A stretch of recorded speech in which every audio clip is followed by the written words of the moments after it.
All right, welcome back to another week. 15.3 is out, and they are opening up with muscle ups, which is pretty crazy, but they said they were going to change the game, so they're really doing it this time. Now, for those of you that have muscle ups, this will be a fun workout, but for those that you don't have muscle ups, well, we're looking at maybe getting that first one or scrapping your way through those 7 repetitions so you can get into the wall ball. So what I want to work on today and just show you guys is a couple of drills that you can do to make that muscle up transition a little bit more efficient and maybe get that first muscle up this time around. So we're going to go to the low rings really quickly.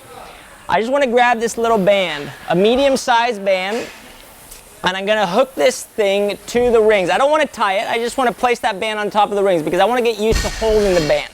I'm going to place that band behind my back with a little bit of slack. I don't want that band to be very tight. And what I'm going to do is I'm going to do the same thing on the opposite ring.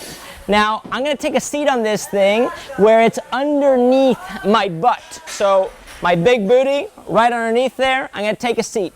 I should have enough slack that it's allowing me to get my butt and legs to the ground. Here's the first movement I want you to do. It's just a little leg lift. This leg lift is a hollow body rock, and that's going to be part of your front swing. So if you are performing swings on a high ring, you would go from extension into some flexion. This flexion right here, that is your hollow body position, and that's where your toes would be coming up on the swing. And that's what I am mimicking here on the low rings. So once again, with the band behind my back, I'm going to take a seat. And I'm just going to practice that. Toe up, that's my front swing. From there, once my toe is up, I want a second movement. That second movement is going to be a hip extension or hip thrust. So it's going to go toe up, followed by a hip extension. Toe, hip. Notice that this hip extension is just me lifting the hips up. It's bridging. That hip thrust, or pelvic thrust that I call it, is just a way of you starting to elevate your center mass towards the rings. At that point of time, you'll feel like you're getting that pull on the way up and you're becoming almost weightless. And you'll have a window and an opportunity to actually perform the transition. Now, it's a little bit more complicated than that, but what's beautiful about this, that when you go toe hip, and that hip really drives up, it actually starts rotating you forward as the weight of the leg starts bringing you through. So what you can practice on the low rings is with the same setup, a fair amount of slack on the band, taking a seat, and we're going to go toe hip into a standing position. So toe, first movement, toe hip, and now if we do it aggressive, it will take us to standing. Toe hip, stand. Notice it's almost like doing a little ninja get-up, but with straight legs. Now, if you are relatively strong or fairly strong in your dip position, the bottom of that dip, what I want you to add here is just a nice little knee bend.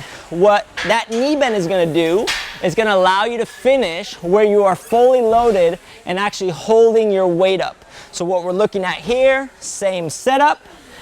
Get the band behind you, toe, hip. Instead of standing, we're going to pull our legs in. Legs pull in. Notice where they are. Underneath me in a tucked position. But now what am I doing? Well, I'm fully supported in that dip. What am I looking for in the dip? Well, I'm looking for the elbow to be right on top of my wrist, my shoulder past the strap. If you haven't done a lot of muscle ups and dips in the past and you're not very strong yet, what we're looking for is head down. This head down position allows you to bring your center of mass up a little bit higher, and it actually stabilizes the shoulder. If I bring my head up, the shoulder tends to roll in, which is a more advanced movement now, and it creates instability and usually has you failing on your first attempt of the muscle up. So very important, head in right now, elbows behind the back. Now, here's the deal. In terms of getting your muscle up, we talk about prerequisites. And a lot of times these prerequisites are addressed from a point of view of repetitions. How many strict pull-ups can you do? How many strict dips can you do? Well, in this case, what we're looking for is a prerequisite in terms of movement. I want to see movement standards, movement prerequisites. Can you get your toes up in the front swing? Can you get your hips up?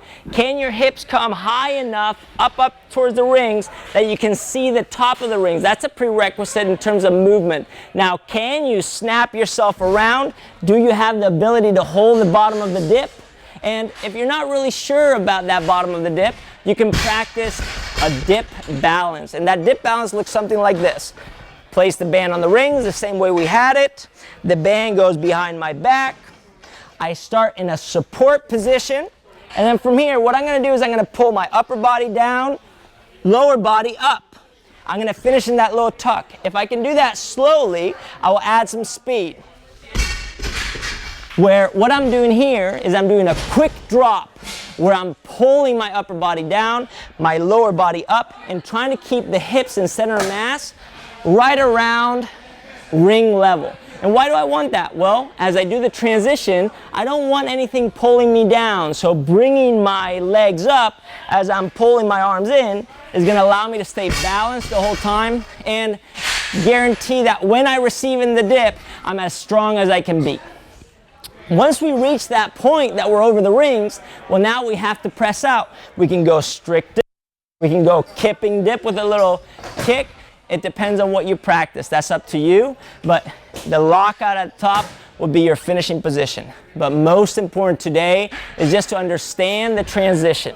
Now, that would be the cleaner version of performing the transition, but what I want to do now is I want to add the scrappier version. And what we can do here is the following. We grab a box, we're going to place that box under the rings, and we're going to have it at a height where I can sit down and I can hold on to the rings in a tuck position and have the rings fairly close to my chest. All I'm going to practice here is, first of all, can I get my false grip? The false grip is just getting your wrist on top of the rings and grabbing the rings tightly. This is all it's going to do, is going to set you up so when you receive in the dip, you're already in that supported position. But more important here is, can you practice the transition from this little ball position? Notice where I am. I got a good false grip. The rings are fairly close together. Elbows are fairly close together. Knees are up. Heels are close to my butt. All I'm going to do is rock. As I rock, you'll notice that my butt and back come off the box. And what it allows me to do is to feel like I'm actually supported in the bottom of the dip. And this is just guaranteeing that I'm strong enough to balance and hold myself there. Now, if you want to make this a little harder, what do? We just bring the rings up a little bit. And we can go 1 millimeter at a time, an inch at a time. And what does that do? Well, it allows you to now start loading yourself up a little more and feel like you have to actually pull with your arms. That pull with your arms is what you're going to need to get over the rings. Now, this may not look like the real deal where you're actually swinging into it, but you can hang from a high set of rings, get that false grip, lock out, which is one of your standards, bend the arms. From that bent arm position, swing your legs up. Now you're in a tuck, and then practice that rotation.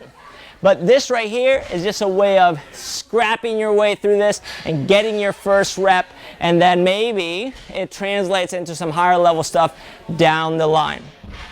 So that's your muscle up, and that's what we can practice in terms of 2 different drills. My recommendation in terms of longevity for the sport, longevity for the movement, practice the first one, practice your strict ones, practice eventually connecting it all together. But for the CrossFit Games Open, when you're trying to get that first rep because you're excited, you have the community around you, you can do the little scrappy transition on the box. Now, another one of the movements is double unders. Here's the deal. With double unders, for those that are doing RX, and you practice this a lot before, having a speed rope, this is a RPM Fitness speed rope, is great because it's light, it's fast. But for those of you guys that don't have maybe the rhythm, I recommend a thicker rope. The thicker rope allows you to actually feel that movement. This is the freestyle rope. This one is my limited edition freestyle rope. I'm just going to plug that there. But RPM actually has this freestyle rope, which I feel is a great way of getting you to on-ramp into these double unders. And why I like it is because it gives me more opportunity to feel that jump rope as I'm working with it. If you have a double under but you cannot really link them, here's a good drill to do. Fold the jump rope in half, practice just spinning, practice jumping and spinning. That will mimic my singles. You can stop jumping, you can practice a double speed or double rotation. That would be your double under, and you can add a little jump. This would be my singles, power jump into double under. Back to singles, power jump into double under. I can connect two. That would be 2 double unders. Once you get that rhythm where you can start connecting 1, 2, 3, 4, 5, now you can unravel the jump rope and you can actually go and tie the same thing, test the same movements. Singles comfortably, big jump double under, okay, I feel good, double under, and so on. But it's practicing the rhythm, feeling the rhythm of the jump rope. Now, what movement is missing? Well, the wall ball, the meat and potatoes, that's the grind. You just have to get through it. There, it's up to you. Break it up however you want. The only recommendation I have, if you're a small guy like myself and you're not very good with your accuracy, start a little further away from the target, practice your accuracy there, and as you get a little more comfortable, you can inch your way in, and now you can be right under the target and start matching that. Besides that, this is a very technical workout. Julie Fouché, I think, got something like 500 reps.